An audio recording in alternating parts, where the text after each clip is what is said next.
Alright lads, so today we had the grand reveal of the new 10th anniversary characters during the 10th anniversary BANKAI livestream. It was an overall fun time, and with that we're going to recap all the news that we did get today, going over all the anniversary news, and more is to come tomorrow, alongside some upcoming things going past the 10th anniversary. So first up, the big reveal of course is going to be the new 10th anniversary characters. In this case, like most of us have already known since they were unfortunately leaked around 2 or so weeks ago, the 10th anniversary is what I would like to say most people wanted. A new original design Ichigo and Rukia titled Soul Ascension. Both characters are going to be very powerful and have very beautiful gameplay. The visuals for both characters here are some of the best that we've seen from Brave Souls. But to quickly recap what these characters are going to offer, Ichigo is a mind-ranged human killer. His skills include 100% strong attack damage, frenzy +3, a 100% scorch pressure boost upon inflicting a status ailment, with of course an increased chance to inflict paralysis plus against any human enemy. There's some other great things about him too. He's immune to every status ailment. He comes with 20% recharge built into the character's kit, which is important to keep in mind because his SA2 and SA3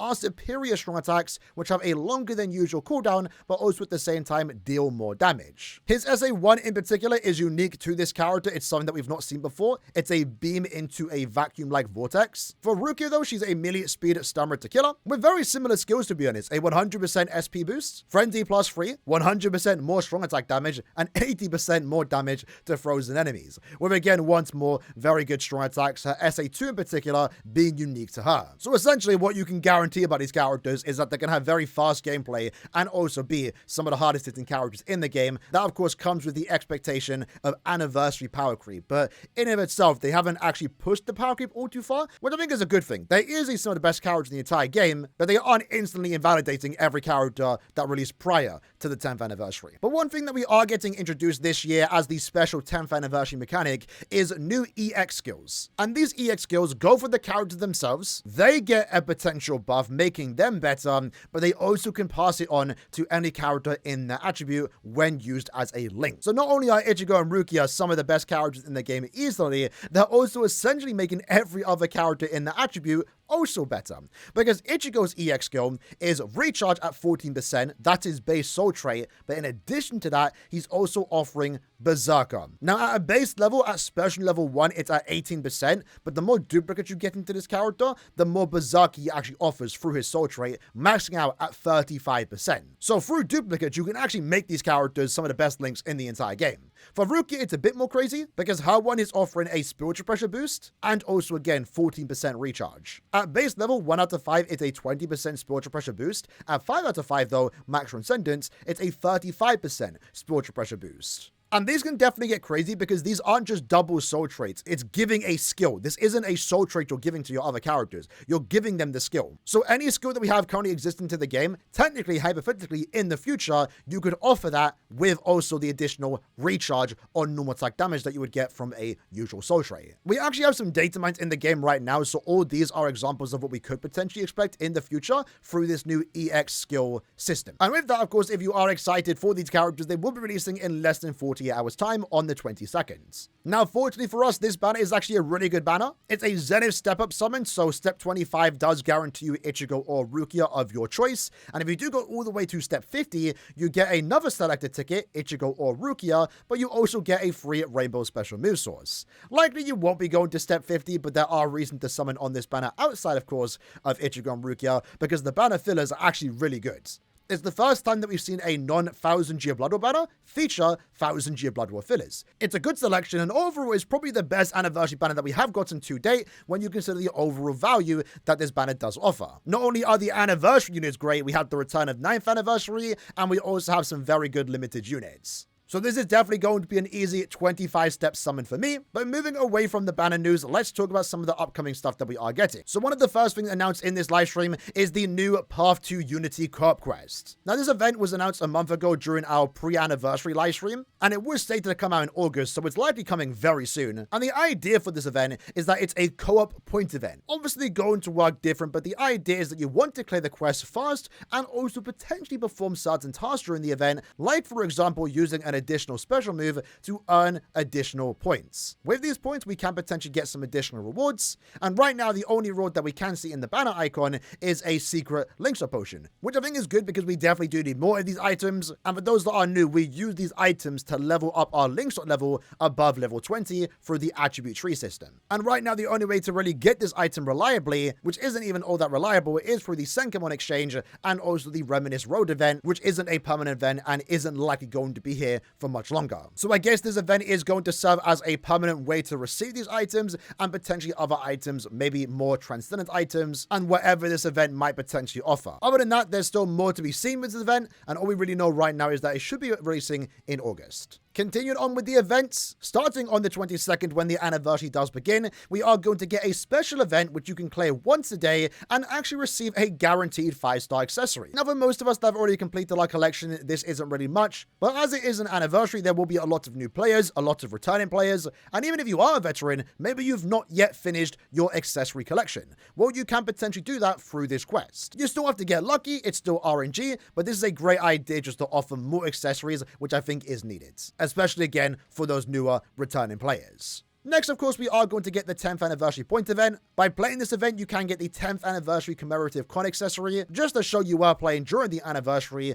but alongside that, you are also going to get a technique special move source at 5 million points. Speaking of technique, on the 26th, we are then going to get the 10th anniversary co-op quest. Maybe the rewards will be different this time around, we're not really too sure, but this is going to be our usual co-op event. But this time around, we are getting a technique con, so now we have a 5-star con in every attribute. That means for everyone playing during this anniversary, that is an additional 125 Spirit Orbs. In terms of freebies during this anniversary, if you log into the game right now, you should be able to get a 5-star summon ticket and 100 Spirit Orbs in your gift box, with I believe 50 more Spirit Orbs coming our way very soon. We're getting our usual choose a 6-star summons. We're getting 10 free summons, including premium and seasonal characters. And also, probably the most exciting news from this event, Photoprint Round 4 has been announced. This time including all original anniversary units, going from 2nd anniversary Ichigo all the way to 10th anniversary Ichigo and also Rukia. Now, if you aren't aware why this could potentially be exciting, is that Photoprints are a login bonus where at the end of the week, you do get a selected ticket that lets you pick any of the characters from that selection. This is now our 4th round, and during the 1st round in particular,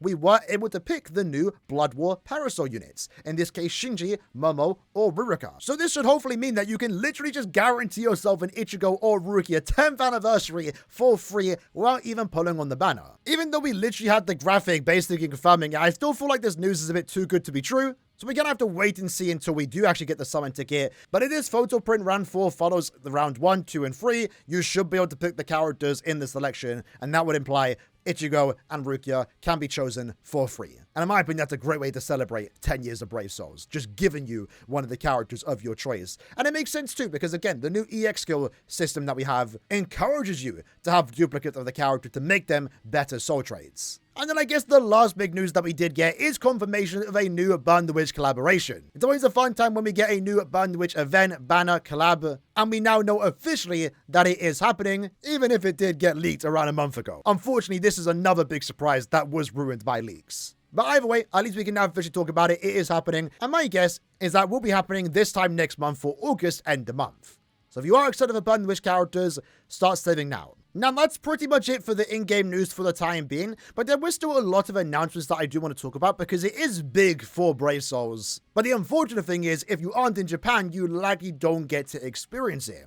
But one of the first big announcements that we did get is that Brave Souls will be having its first ever offline event in Japan. The date will be November 3rd, and you can actually buy tickets to go to this event, I believe talk to voice actors, and maybe even get some BBS merch. And maybe we might even get some reveals. I'm really not sure what to expect during this, but it is quite a big deal they are actually doing this, even if we might not be able to go. But I might try and go to this event in Japan in November if I possibly can.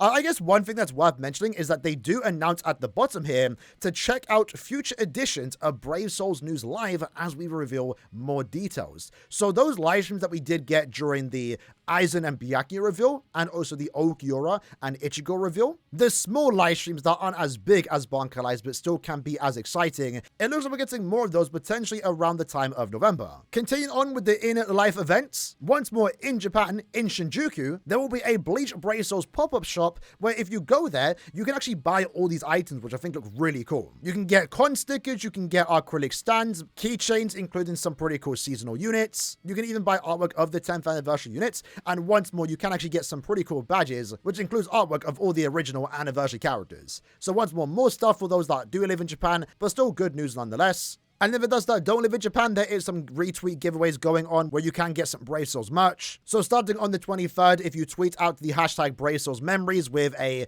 memory of a past anniversary event, if you get chosen, you can get past anniversary items. And then once more, there's another retweet event where a lot of rewards are being given away, so you potentially have a good chance of winning something here. And the rewards included here are just a bunch of past anniversary merchandise. The 9th anniversary desk mat, 10th anniversary acrylic stands, t-shirts, 7th anniversary canvas boards. There's a lot of cool items that you can get here, and all you have to do is retweet a tweet and potentially get lucky. And the final announcement that we did get, which I think is a really cool moment, is a message from Kubo. Not only did we get a message, we also got a really cool art piece to celebrate 10 years of Brave Souls. So to read what Kubo said, happy 10th anniversary of Bleach Brave Souls. There's no doubt that Brave Souls was what kept Bleach fans entertained between the end of the manga serialization and the start of the 1000-year Blood War anime. I'm very grateful for that. Actually, I was busy for a while and stopped playing, but when I came back after a break, I was impressed by the small details that had been added to make the game more enjoyable. When Brave Souls first started, social games weren't as ingrained in society as they are now, and while it's not for the manga creator to say, I never thought it would last 10 years. Next up though is 15 years, the same length as the manga's serialization. To everyone on the development team, please take care of yourselves and keep up the great work. So a really cool message, really sweet moment, I think, to celebrate 10 years, and I think that was the perfect way to end the 10th anniversary BANKAI livestream. And with that, that was the 10th anniversary BANKAI livestream. We overall had some pretty good reveals, even if, again, some of them were already spoiled ahead of time due to leaks. It didn't sour the mood, though. The reveals themselves were actually really cool, especially regarding 10th anniversary characters. They look fun, the banner format is good, some of the freebies that we are getting look great. And overall, the 10th anniversary should be a fun time with more things coming our way in part 2 and also the campaign news that we are going to get tomorrow. While most of us that don't live in Japan can't really celebrate all the IRL events going on, it is still cool nonetheless, and it is really good for the game. So I would love to see them do more stuff like that, even if I can't necessarily participate in them. But maybe I will. Maybe I actually will try and go to the event that is being held in November. Either way, the 10th anniversary is setting up to be a fun time. Let me know what you lads thought about the live stream in the comments below, and I'll see you guys next time. Take care and peace.